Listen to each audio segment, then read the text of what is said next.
Halo good people, kali ini saya Jasmine Zuhriah akan menemani Anda berwisata di kota yang penuh kesenian dan cagar budayanya. Di mana lagi kalau bukan di Kota Gede, Yogyakarta. Di Kota Gede ini, kamu bisa melihat lebih dari 170 bangunan kuno berarsitektur unik yang dibangun dalam rentang waktu ratusan tahun, plus nilai-nilai sejarah yang ada pada bangunan. Salah satu bangunannya adalah bangunan rumah tradisional dengan arsitektur Jawa yang khas ini.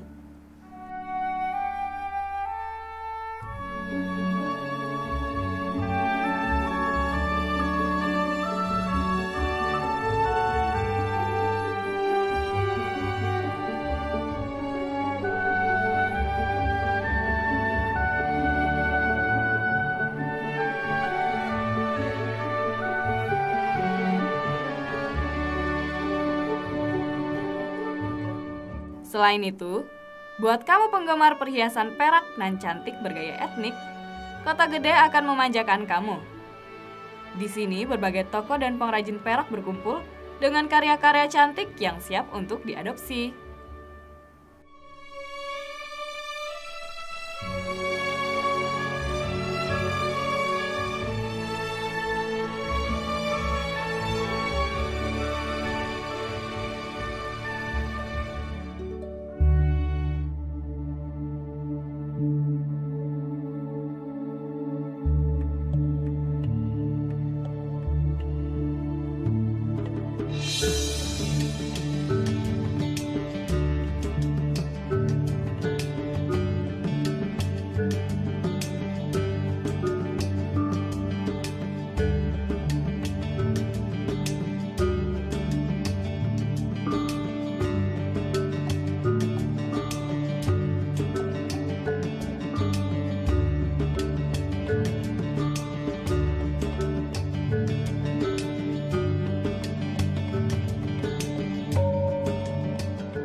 Berkelana ke Kota Gede tidak lengkap jika tidak berkunjung ke Masjid Kota Gede.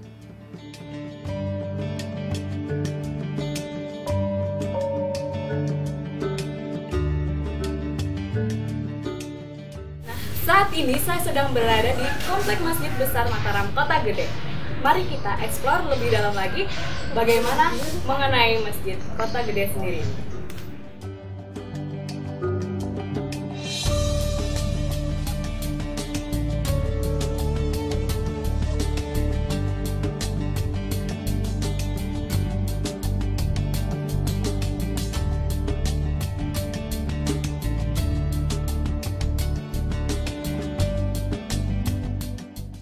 Masjid Kota Gede yang usianya lebih tua dibanding Masjid Agung Kauman memiliki perangkat berupa mimbar khotbah dengan ukiran indah, beduk yang usianya sudah ratusan tahun, serta tembok berperekat air aren.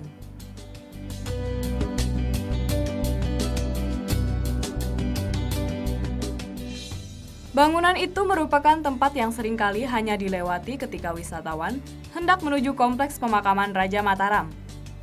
Padahal, pesona bangunannya tak kalah menarik. Tentu, banyak pula cerita yang ada pada setiap piranti di masjid yang berdiri sekitar tahun 1640-an ini. Masjid Kota Gede Yogyakarta adalah salah satu masjid tertua di Yogyakarta. Bangunan ini merupakan masjid peninggalan Mataram yang masih bisa dilihat sekarang dan juga masih dipakai sebagaimana fungsinya. Di Kota Gede Yogyakarta memang terdapat banyak peninggalan bersejarah yang menyimpan informasi pada masa Kerajaan Mataram. Salah satu tempat bersejarah di kota ini adalah Masjid Agung Kota Gede yang dibangun pada zaman Kerajaan Mataram pada tahun 1640 oleh Sultan Agung yang bergotong royong dengan masyarakat setempat yang mayoritasnya beragama Hindu dan Buddha. Masjid Kota Gede Yogyakarta yang sudah berusia ratusan tahun memiliki sebuah prasasti yang menyebutkan bahwa masjid tersebut dibuat dalam 2 tahap. Tahap pertama, dibangun pada masa Sultan Agung yang berhasil membangun inti masjid berukuran kecil yang disebut langgar. Tahap kedua, masjid ini dibangun oleh Raja Kesultanan Surakarta Pakubuwono X. Ada perbedaan pada bangunan masjid tersebut yang dibangun oleh Sultan Agung dan Pakubuwono X pada tiangnya. Tiang masjid yang dibangun Sultan Agung berasal dari kayu, sedangkan tiang yang dibangun oleh Pakubuwono X berbahan dari besi. Masjid ini sampai saat ini tetap dipakai untuk tempat beribadah umat muslim setempat. Bangunan tersebut merupakan bentuk toleransi antara umat beragama pada saat itu. Dulu, sebagian besar warga masih memeluk agama Hindu dan Buddha, dan dengan senang hati ikut membantu pembangunan masjid tersebut. Ciri khas Hindu dan Buddha terlihat dari tiang kayu yang dibangun pada masa pemerintahan Sultan Agung, yaitu gapura masjid yang berbentuk padu raksa. Bangunan masjid tersebut berbentuk limasan yang dapat dilihat dari atas. Berbentuk limas dan ruangan terbagi menjadi dua, yaitu inti dan serambi. Masjid ini terdapat sebuah beduk yang berusia cukup tua, yang dahulu merupakan hadiah dari Nyai Pringgit, dan sampai sekarang beduk tersebut masih dipakai sebagai penanda waktu untuk berdoa. Di dalam masjid terdapat sebuah mimbar yang dipakai untuk berkhotbah, terbuat dari kayu ukir yang merupakan hadiah dari Sultan Palembang kepada Sultan Agung. Tetapi, mimbar ini sekarang sudah tidak dipergunakan lagi.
Nah ini bangsa kedua ini cuman untuk memilahkan antara laki-laki dan perempuan. Ya, kalau zaman dulu laki-laki dan perempuan kalau duduk itu dipisah ya, tidak sama-sama. Di sini untuk tamu laki-laki, di sini untuk tamu perempuan. Mengenai masalah makam, ini yang di dulu tempat tinggalnya Agnes, yang di atas itu musola. Musola itu untuk memakamkannya Agnes Panembahan Jayabrono Sultan Hadiwijoyo. Musola ada di dalam makam sini. Terus yoso masjid ini. Iya, gimana? Ya, masjid ini setelah Sinumrah Banyokorwati asal masjid ini terus dilanjutkan oleh Sultan Agung. Dulu itu waktu Kanjeng Panembahan Sinapati mau sholat maghrib tidak ada air. Terus dia ngedru kaki 3 kali keluar mata air. Gitu ya. Terus dimuliake diselirani sendiri. Namanya Sendang Sliro sebenarnya. Tapi banyak orang nyebut tak Sendang Selirang gitu. Sendang Sliro diselirani sendiri yang ngerjain itu. Nah, itu dia Bangsal Putri dan Kakung, seperti yang dijelaskan oleh juru kunci Makam Mataram. Begitu banyak sejarah dan kebudayaan yang termasuk dari cagar budaya di Kota Gede yang sudah kita jelajahi barusan.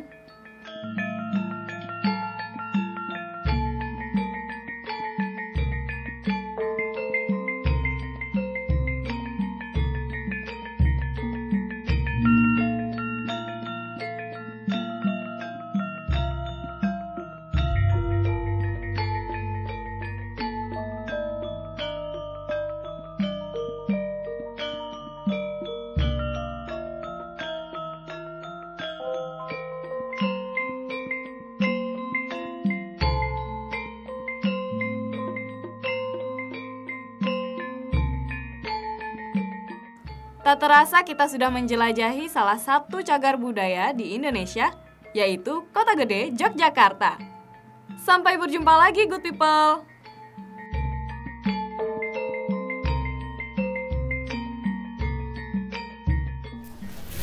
Nah, itu tadi jalan-jalan seharian kita di Kota Gede.